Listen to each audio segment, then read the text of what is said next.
Hi friends, ಎಲ್ಲರೂ ಹೇಗಿದ್ದೀರಾ? ಎಲ್ಲರೂ ಚೆನ್ನಾಗಿದ್ದೀರಾ ಅಂತ ಭಾವಿಸ್ತಾ ಇವತ್ತಿನ ಲಾಗ್ ಸ್ಟಾರ್ಟ್ ಮಾಡ್ತಾಯಿದ್ದೀನಿ. ಇವತ್ತಿನ ಲಾಗ್ ಏನಪ್ಪ ಅಂದರೆ ನೋಡಿ, ದೊಡ್ಡ ಪತ್ರೆ ಎಲೆದು ಸಾಂಬಾರು ಮಾಡೋಣ ಅಂದ್ಬಿಟ್ಟು ಕಿತ್ಕೋತಾ ಇದ್ದೀನಿ.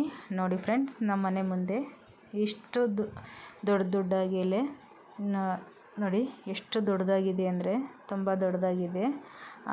ಕುಯ್ಕೋತಾ ಇದ್ದೀನಿ. ಇವಾಗ ಒಂದು 20-25 ಎಲೆನ ಕುಯ್ಕೋತಾ ಇದ್ದೀನಿ. ನೋಡಿ ಎಷ್ಟು ದೊಡ್ಡದಾಗಿದೆ ಅಂದರೆ ತುಂಬ ದೊಡ್ಡದಾಗಿದೆ.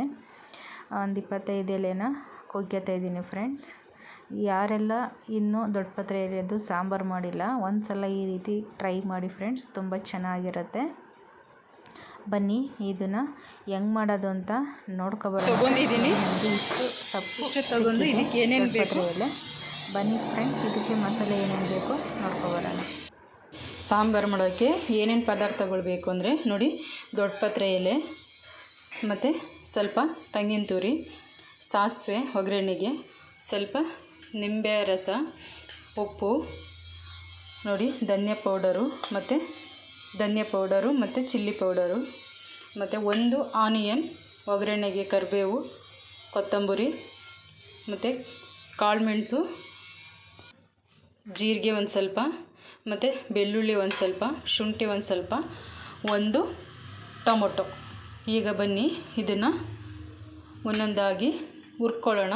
ಇದು ಒಂದು ಸ್ವಲ್ಪ ಆಯಿಲ್ ಬೇಕು, 1 ಸ್ಪೂನಷ್ಟು ಆಯಿಲ್ ಇದ್ದರೆ ಸಾಕು. ಇದೆಲ್ಲನೂ ನೀಟಾಗಿ ಹುರ್ಕೊಳ್ಳೋಣ. ನೋಡಿ ಬಾಣಲಿ ಇಟ್ಟಿದ್ದೀನಿ, ಗ್ಯಾಸ್ ಆನ್ ಮಾಡಿದ್ದೀನಿ. ಸ್ವಲ್ಪ ಆಯಿಲ್ ಹಾಕ್ಕೊಳ್ಳೋಣ, ಒಂದು ಅರ್ಧ ಸ್ಪೂನಷ್ಟು ಆಯಿಲ್ ಹಾಕ್ಕೊಳ್ಳೋಣ. ದೊಡ್ಡ ಪತ್ರೆ ಎಲೆಯ ನೀಟಾಗಿ ಫ್ರೈ ಮಾಡ್ಕೊಳ್ಳೋಣ. ನೀಟಾಗಿದು ಫ್ರೈ ಮಾಡ್ಕೊಳ್ಳೋಣ. ನೋಡಿ, ಇದು ಫುಲ್ಲು ಸಾಫ್ಟ್ ಆಗೋವರೆಗೂ ಎಣ್ಣೆಯಲ್ಲಿ ಫ್ರೈ ಮಾಡ್ಕೋಬೇಕು. ಈಗ ಸಾಫ್ಟ್ ಆಗಿದೆ. ಈಗ ಒಂದಕ್ಕೆ ಬೇರೆ ಪಾತ್ರೆಗೆ ಎತ್ತಿಟ್ಕೊಳ್ಳೋಣ. ಮತ್ತು ಇನ್ನೂ ಪದಾರ್ಥಗಳನ್ನು ಎಣ್ಣೆಯಲ್ಲಿ ಹಾಕಿ ಫ್ರೈ ಮಾಡಬೇಕು. ಅವು ಯಾವ್ಯಾವು ಅಂತ ತೋರಿಸ್ತೀನಿ ಫ್ರೆಂಡ್ಸ್. ನೋಡಿ, ಇದಕ್ಕಿಂತ ಒಂದು ಸ್ವಲ್ಪ ಆಯಿಲ್ ಹಾಕ್ಕೊಳ್ಳೋಣ. ಬೆಳ್ಳುಳ್ಳಿ ಹಾಕ್ಕೊಳ್ಳೋಣ, ಸ್ವಲ್ಪ ಶುಂಠಿ, ಜೀರಿಗೆ, ಮೆಣಸು, ಒಂದು ಆನಿಯನ್ ಕೂದಿದ್ವಲ್ಲ ಅದನ್ನು ಕೂಡ ಫ್ರೈ ಮಾಡ್ಕೊಳ್ಳೋಣ.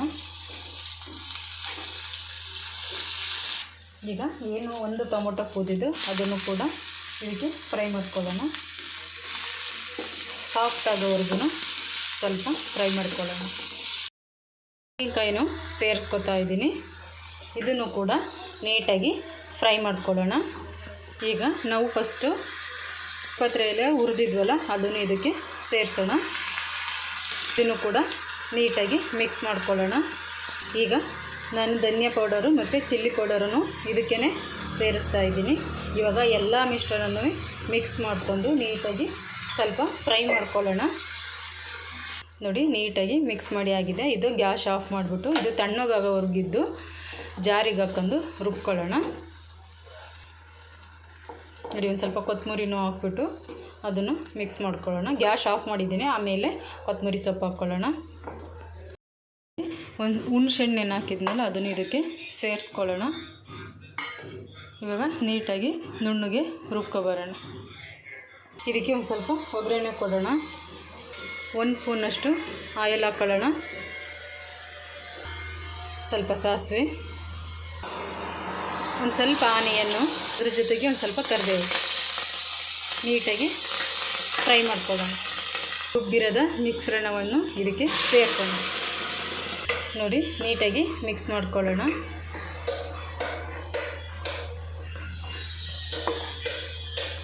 ಇದಕ್ಕೇನು ನೀರು ಸೇರಿಸಿಲ್ಲ. ಇದೊಂದು ಕುದಿ ಬರೆಯೋವರೆಗೂ ನೀರು ಸೇರಿಸೋದು ಬೇಡ. ಇದೊಂದು ಕುದಿ ಬಂದಮೇಲೆ ನಮಗೆ ಎಷ್ಟು ಅದಕ್ಕೆ ಬೇಕು ಅಷ್ಟಕ್ಕೆ ನೀರು ಸೇರಿಸ್ಕೊಳ್ಳೋಣ. ನೋಡಿ, ಸ್ವಲ್ಪ ನೀರು ಸೇರಿಸ್ಕೊಳ್ಳೋಣ. ಸಾಕಿಷ್ಟಕ್ಕೆ ಅನ್ನಕ್ಕೆ, ಮುದ್ದೆಗೆ ಎಲ್ಲ ಚೆನ್ನಾಗಿರುತ್ತೆ. ನೋಡಿ, ಇಷ್ಟು ಗಟ್ಟಿ ಇದ್ದರೆ ಅನ್ನ, ಮುದ್ದೆ ಎಲ್ಲ ತಿನ್ಬೋದು. ನೋಡಿ, ಇದು ರುಚಿಕರವಾಗಿ ಆರೋಗ್ಯಕರವಾಗಿ ಇರುತ್ತೆ. ಇವಾಗ ನಮಗೆ ಕೆಮ್ಮಾದಾಗ, ಶೀತ ಆದಾಗ ನಾವೇನು ದೊಡ್ಡ ಪತ್ರೆ ಎಲೆನ ಕಷಾಯ ಮಾಡಿ ಕುಡಿತೀವೋ ಈ ರೀತಿ ಒಂದು ಸಲ ಮಾಡ್ಕೊಂಡು ಊಟ ಮಾಡೋದ್ರಿಂದವ ನಮಗೆ ಆರೋಗ್ಯಕರವಾಗಿ ಇರುತ್ತೆ. ಮತ್ತು ಕೆಮ್ಮು, ಶೀತ ಏನೇ ಇದ್ರೂ ನಾರ್ಮಲ್ ಆಗುತ್ತೆ. ಇದಕ್ಕೆ ಒಂದು ಸ್ವಲ್ಪ ರುಚಿಗೆ ತಕ್ಕಷ್ಟು ಉಪ್ಪನ್ನು ಸೇರಿಸೋಣ. ನೋಡಿ, ಇದೊಂದು 2 ಕುದಿ ಬರೋವರೆಗೂ ಹಾಗೆ ಇಡೋಣ. ದಿಢೀರಂತ ಮಾಡಬೇಕಾಗಿರೋದು ದೊಡ್ಡ ಪತ್ರೆ ಎಲೆ ಸಾಂಬಾರು. ತುಂಬ ಚೆನ್ನಾಗಿರುತ್ತೆ, ಆರೋಗ್ಯಕರವಾಗಿ ತುಂಬ ಟೇಸ್ಟಾಗಿರುತ್ತೆ ಫ್ರೆಂಡ್ಸ್. ಈ ರೀತಿ ಒಂದು ಸಲ ಮಾಡಿ ನೋಡಿ, ತುಂಬ ಚೆನ್ನಾಗಿರುತ್ತೆ. ಇವತ್ತಿನ ವಿಡಿಯೋ ಎಲ್ರಿಗೂ ಇಷ್ಟ ಆಯಿತು ಅಂತ ತಿಳ್ಕೊತೀನಿ ಫ್ರೆಂಡ್ಸ್. ಆರೋಗ್ಯ ಎಲ್ಲ ಚೆನ್ನಾಗಿರುತ್ತೆ ಫ್ರೆಂಡ್ಸ್. ಇವಾಗ ಜ್ವರ ಬಂದಿರೋರಿಗೆ ಬಾಯಿ ಸಪ್ಪೆ ಅಂತ ಹೇಳ್ತಾರಲ್ಲ, ಈ ರೀತಿ ಒಂದು ಸಲ ಮಾಡಿ ಕೊಡಿ, ಅವ್ರಿಗೆ ತುಂಬ ಚೆನ್ನಾಗಿರುತ್ತೆ ಮತ್ತು ಅವರು ಚೆನ್ನಾಗಿ ಊಟನೂ ಕೂಡ ಮಾಡ್ತಾರೆ ಫ್ರೆಂಡ್ಸ್. ಇವತ್ತಿನ ವಿಡಿಯೋ ಎಲ್ರಿಗೂ ಇಷ್ಟ ಆಯಿತು ಅಂತ ತಿಳ್ಕೊತಾ, ಮತ್ತು ನಿಮ್ಮ ಫ್ರೆಂಡಿಗೆ ನಿಮ್ಮ ಫ್ಯಾಮಿಲಿಗೆ ಶೇರ್ ಮಾಡಿ. ಇನ್ನು ಯಾರೆಲ್ಲ ನನ್ನ ಚಾನಲ್ಗೆ ಸಬ್ಸ್ಕ್ರೈಬ್ ಆಗಿಲ್ಲ ದಯವಿಟ್ಟು ಸಬ್ಸ್ಕ್ರೈಬ್ ಮಾಡ್ಕೊಳ್ಳಿ ಫ್ರೆಂಡ್ಸ್. ಬಾಯ್ ಬಾಯ್.